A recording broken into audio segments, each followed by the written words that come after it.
อันนั้นไม่อะไรไปสิเปิดพี่น้องเอ้าต้องบอเตียงเด้อ AI เด้อตามเด้อสวยดีเนาะบ้านเมืองเดี๋ยวเฮงขมินอยู่นี่พี่น้องเนาะเหลือช่องเดียวนี่แหละเพื่อเงินเติมน้ำมันนี่ที่แนวใดแหละถ้ากันไปทางใดทักทายสบายดีพี่น้องเบัดจุทุกคนสบายดีแล้วเพิ่งโดยกามื้อนี้ก็สิเอาเครื่องคองน้ำเด็ดแล้วก็เสื้อผ้าหน้าแพรแล้วก็มาม่าปลากระป๋องบ่ได้เบิ่งตัวจริงก่อนพี่น้องเอ้ยเพราะว่าเฮาสิ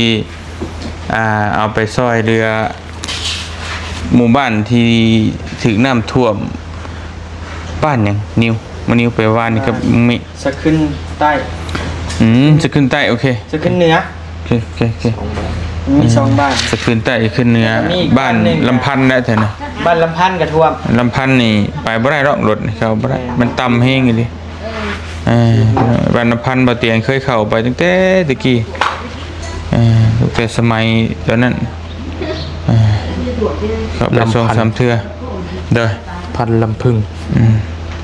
ชุยพี่เนาะนี่เนาะพังบ่เนาะดุมชุยเด้นึกภาพเด้อก็ไปดูอยู่ดงลิงเนาะเพื่อนในชาติเนี่ยเขาไม่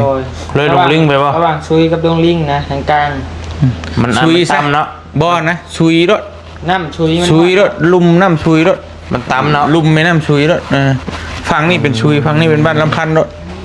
ท่วมมันนี่เชื่อแต่ว่าบ้านจะขึ้นน้องนิ้วว่าน่ะใกล้ครึ่งกลางลองไปดงลิงอยู่ที่ตามอยู่เบิ่งอยู่ตามหาอยู่บ่ตามอยู่ FC บ่เยี่ยมยกโป้เห็นถอยรถอยู่แต่บ่ได้กดให้ดอกแต่เบิ่งอยู่เบิ่งไปซอยอยู่ชมเชยอยู่นะติดตามแล้วเห็นถอยรถเขาไปเกือบเหยียบเป็ดบ่แม่นบ่แม่นแล้วว่ะถ้าออกมาเกือบเป็ดเป็นขังลีนะสาเนาะไปคำนั่นนะก็สาเหตุที่ไปซอยใน FC ซอยยกของยังขึ้นFC บ่เอาของขึ้นรถลายแท้บ่ก็นี่แหละน้ำมันนี่แหละก็แก๊กน้ำมันนี่แหละแล้วก็แก๊กเสื้อผ้าหน้าแพรพี่น้องนี่เนาะไปซอยกันขี้ค่ะฮะตัวนี้บอกไปมันสุ่มซื่อๆนี่แหละเป็นกระสอบดำนี่แม่นเบิดเป็นน้ำดำนี่แม่นบ่ด้วยวันนี้ไปปุ๊บนี่จะไปเตะใกล้เขาเฮียนเบิดแม่นปึ้มใหม่ไม่เลยเนาะบ่ได้ใช่นะนี่ก็บ่ย่อยไปเบิดมาขึ้นไปเทิงไปจัดน้ำก็ได้อันนั้นเก็บไว้นี่ไว้ไปชายไปดึงรถนะเก็บไว้ล่างรถท่านยังไงโอ้ดิว่าเป็นผู้ชากรรมเลยชีวิตชีวาถ้าจะไปดูนะค่าน้ำต่างค่าตุ่มนี่เนาะเสียดเครื่องยนต์เพิ่นเอาประชาทางบ่โจ้เลยนะโอ้สารบ่โจ้เลยบ่สารงานพิลึกดีเราวันมือเนาะ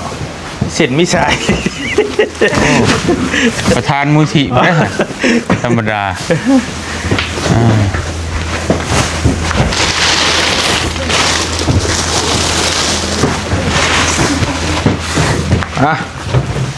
เฮ้ยได้น้ำได้มีแพ็กเอามาซอยกันก่อนน้ำแพ็กน้อยไปเบิดเลยบ่มาเชื่อผ้ามาเบิดเลยนี่ก็เอาอยู่ไปจังนี่มันชุ่มบ่มันเด็ดชุ่มนิดนึงนะไปชักเนาะว่าเรา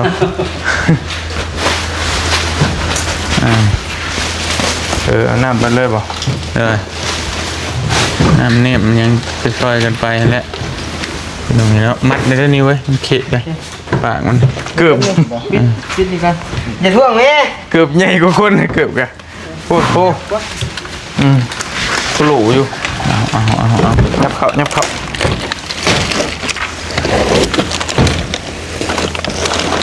ทำมาเต็มไว้มาเบลละเป็นไงไฟกลางมันยังเอามาแล้วตอนนั้นมันมีแหละช่วยกันไปเนาะน้ำมันเอาหลายเติบเลยได้ลูกพี่บ่กินบุกจกบุลงนะมาแล้วมาบูดบ่แน่หรอกน้ำนี่ดิ ระบบยกบ่ลงจะเสียต่อไปก็ออกคือเก่านั่นนะมันบอก มาเทิร์นมาพี่ก็ได้นี่มาเสื้อผ้า บ่ตกตีเนาะ โอเคมาเลย ปิดท้ากัน ปิดตั้งเลยโอโลโอเคเฮ้ยยะ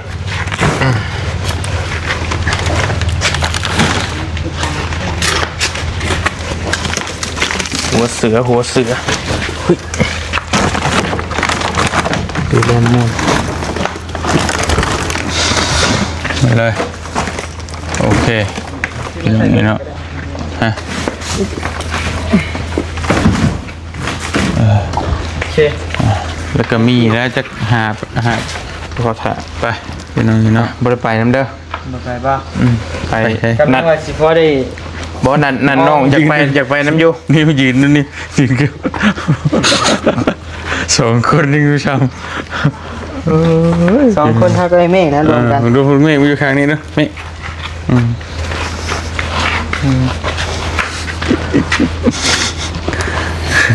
หนึ่งสองแอคชั่น เอาส่งให้เด้อ มา บ่เห็นจำเจียกันพี่น้องนี่เนาะ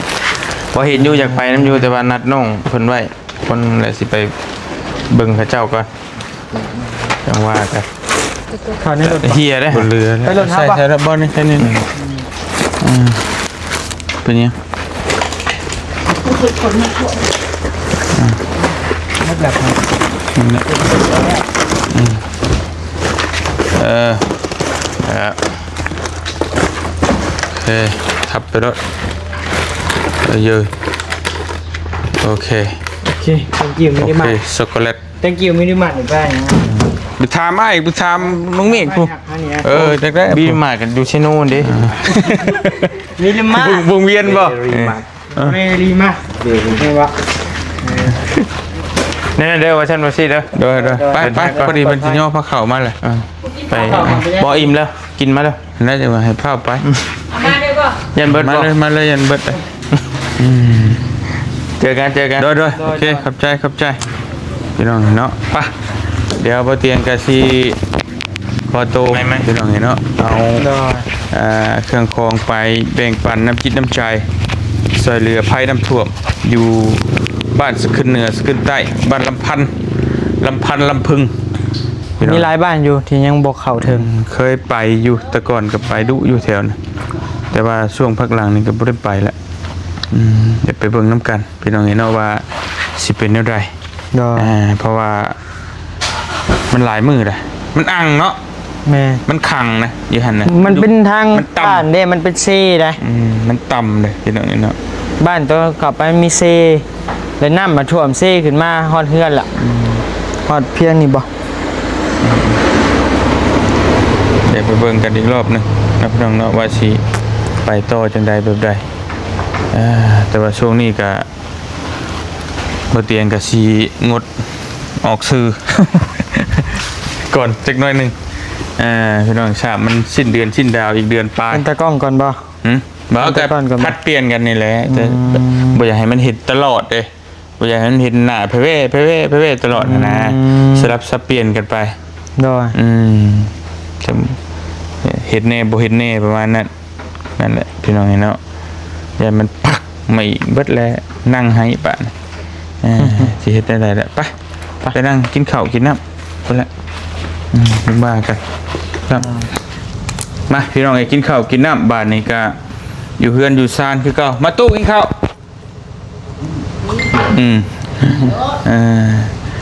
มาพี่น้องอยู่ดีมีแห้ง อันนี้เฟื่องแน่นอนนี่เนาะเฟื่องนี่ ฮะ เฟื่อง อันนี้ขี้พลอยอันฮอนดอกอันขี้พลอยอันไม่คอนดอกฉีกมา ทอดกินพี่น้องแซ่บบ่แซ่บแล้ว แซ่บแล้ว มากินข้าวน้ำกันอยู่ดีมีแห้งเบัดจุขู่จุกคนพังเสียงไปก่อนพี่น้องเลยจนโดนทิ้นหนาชั้นหนึ่งเนาะจังใดก็ฝากติดตามคือเก่าเขาก็สิไป3คนไปซอยภัยน้ำท่วมเมืองจำพรแขวงสวรรณเขตพี่น้องขอตัวกินข้าวกินน้ำกันเด้อเนาะ อยู่ดีมีแห้ง เออ